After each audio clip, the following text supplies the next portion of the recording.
Storytime about why my mom kicked me out when I was 16. So a little background information. This had all started as soon as my dad left my mom and I. I was like 13 around the time. Well, ever since then, my mom would have different guys in and out of the house all the time. Like, we were lucky if a month went by and she was still with the same dude.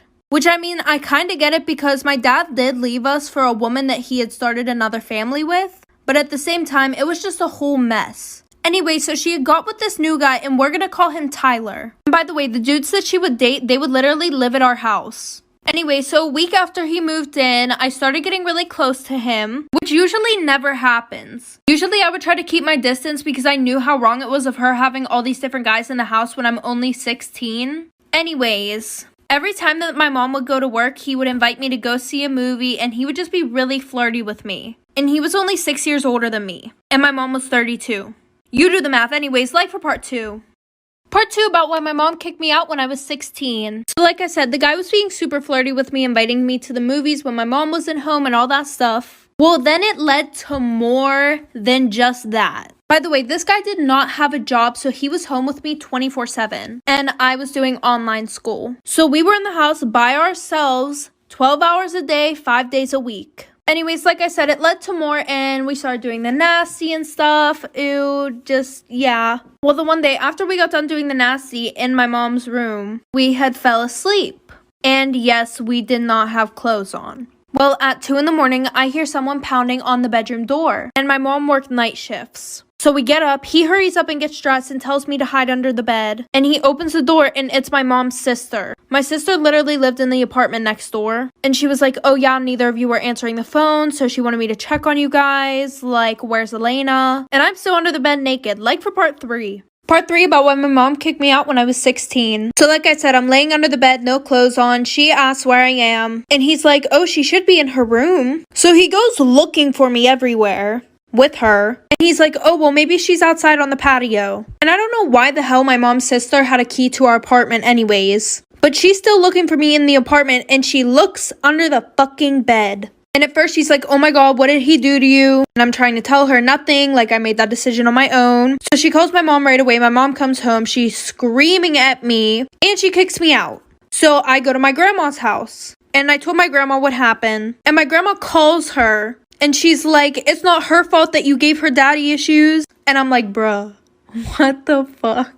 Child, anyways. So then she goes on Facebook and starts posting about how I'm a whore and a slut and how, like, it isn't her boyfriend's fault at all. So now I live story time about how I walked in on my fiance and another man. So a little background information. My fiance and I have been together for 4 years. And we started dating our junior year of high school. Well, we all went to Florida after we finally got engaged. And he invited his best friend and I invited my best friend. And I always got vibes that he was like really touchy with his best friend and just like other guys. But I was definitely not one of those people who was about to tell my boyfriend how to act. During Truth or Dare or something, someone would dare him to kiss like a guy and he would just do it. And I didn't really get any off vibes from that because I just did not think that way. So like I said, we all invited our friends to Florida. Well, I think like the third night that we got there, we all decided to go to the club. And we were having a super good time. Like, everybody was just doing their own thing. I was with my girls. We were hanging out, taking shots. My boyfriend and his best friend, they were doing body shots off of each other. But my boyfriend said that he had drank too much, so his best friend took him back to the hotel room. Y'all will not believe what happened next. Like for part 2.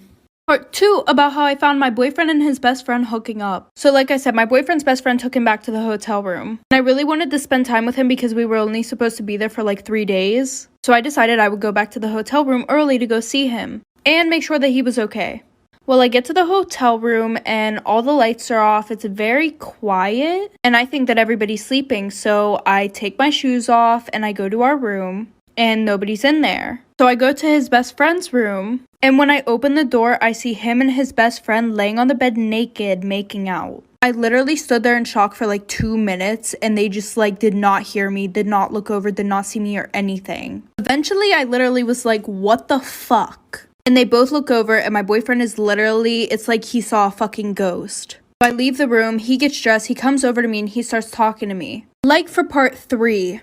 Part 3 about me finding my boyfriend and his best friend hooking up. So like I said, after I catch my boyfriend and his best friend naked together in bed making out, he takes me into the living room to have a talk. And I thought he was just gonna say, oh, I'm drunk, it didn't mean anything. Nope, complete 360, total opposite, not at all what I thought. He was like, listen, like, you know, I've been meaning to tell you this for a while, I just didn't know how to tell you. My parents are super religious. If I ever told them that I was gay, they would never accept me, they would cut me off, everything. And his parents were super fucking rich. So I kind of understood, but I was pissed the fuck off. Like, you wasted so much time in my life just to fucking tell me you were gay.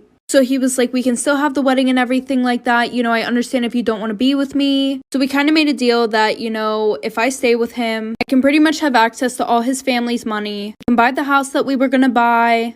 So currently, while he is hooking up with other men, I have a boyfriend, but we just act like we're together. Story time about one of the most embarrassing things that has ever happened to me in high school. So a little background information. I was in my freshman year of high school. Well, spring break was coming up. Well, the whole year, my friend and I hadn't been to one single party. So we decided that we wanted to try and go to a party every single day of spring break, which was about to be super difficult because we had to worry about my strict-ass parents and my neighbors. A little background info on my neighbor. My neighbor is this girl who's in my same grade, and she literally hates my guts. I don't know why, but literally anything that I do, she'll go and she'll tell her mom, and then her mom will tell my mom, because my mom and her mom are best friends. But before we know it, Saturday comes around, and we go back to school on Monday. We did not make it to one single party. Well, later that night, we found out that one of our friends was throwing one. So around 11 o'clock, everybody's sleeping, and I walk out my back door, hop over my fence, and I start heading towards the road where my friend was going to be parked. You know, who do I see fucking sitting outside on their porch reading a fucking book? My fucking neighbor. Like for part 2.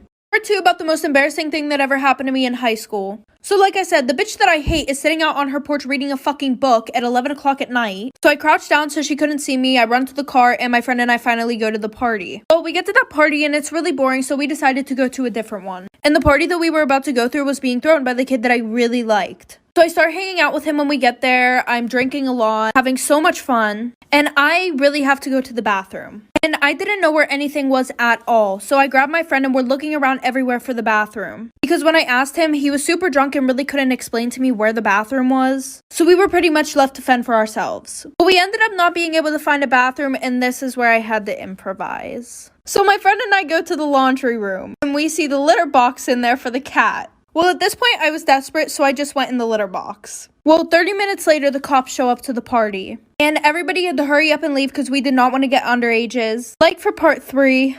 Part 3 about the most embarrassing thing that ever happened to me in high school. So like I said, I went in the litter box, and then the cops showed up. We all ran because we didn't want to get underages. I was able to sneak back into my house without anybody knowing. But when I get to school on Monday, everybody's talking about the party. And apparently the kid that I liked who threw the party, his parents didn't know that he threw one at all. And this was like during first period. So I went to text him and ask him if he was grounded because we were supposed to hang out the next day. And I realized that I am blocked.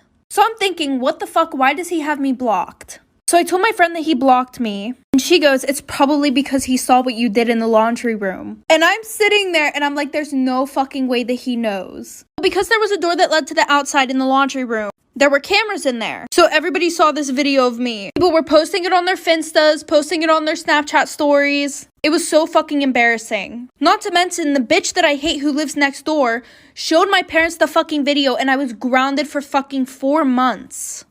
You feel better if you